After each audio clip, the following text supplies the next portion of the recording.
ولادت سے وصال تک حضرت محمد صلی اللہ علیہ وآلہ وسلم کی زندگی کا مختصر جائزہ۔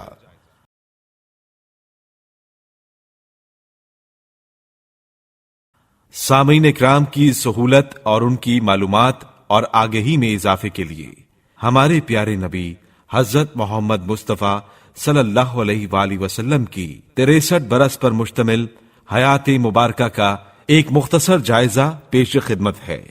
ولادت باسعادت سے رسالت کے اعلان کرنے تک کے اہم واقعات۔ 569 عیسوی، آپ صلی اللہ علیہ وآلہ وسلم کی ولادت سے پہلے آپ صلی اللہ علیہ وآلہ وسلم کے والد گرامی حضرت عبداللہ کی رحلت۔ 570 عیسوی، آپ صلی اللہ علیہ وآلہ وسلم کی ولادت باسعادت ہوئی۔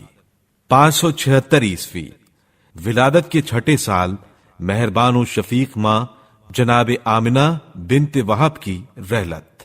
578 عیسوی، ماں کے وصال کے 2 سال بعد سردار قریش اور جد امجد حضرت عبد المطلب کا انتقال۔ 583 عیسوی، 12 سال کی عمر میں اپنے چچا مربی و سرپرست حضرت ابو طالب علیہ السلام کے ساتھ شام کا تجارتی سفر۔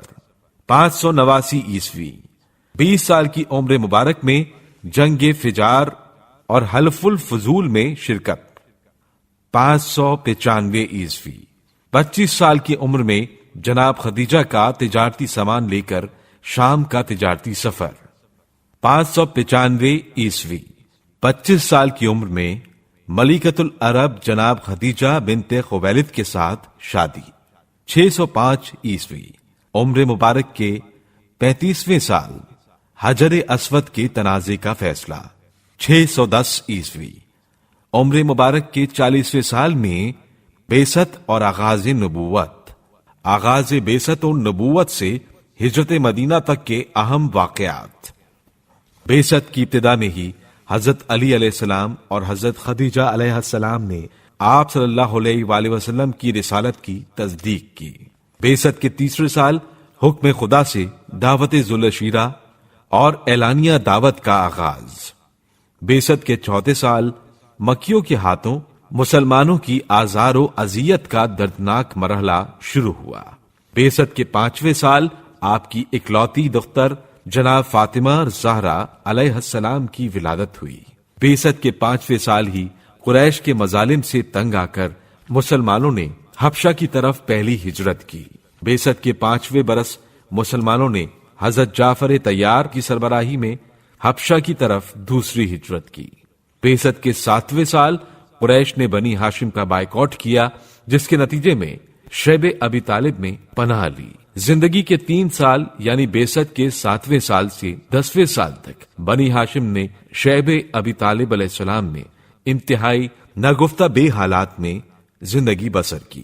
بعثت کے 10ویں سال شیب ابی طالب سے نکلے اور محاصرہ اور بائیکاٹ ختم ہو گیا۔ بعثت کے 10ویں سال ہی جناب خدیجہ علیہ السلام اور حضرت ابو طالب علیہ السلام انتقال کر گئے۔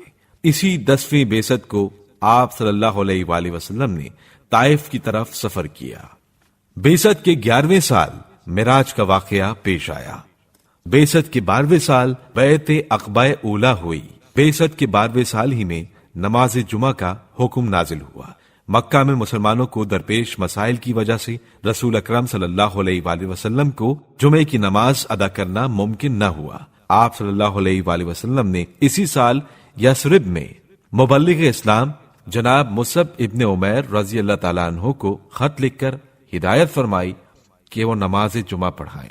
بعثت کے 13ویں سال بیعت عقبہ ثانیہ ہوئی۔ بعثت کے 13ویں ہی سال میں آپ صلی اللہ علیہ وآلہ وسلم نے مکہ مکرمہ سے مدینہ منورہ کی طرف ہجرت فرمائی۔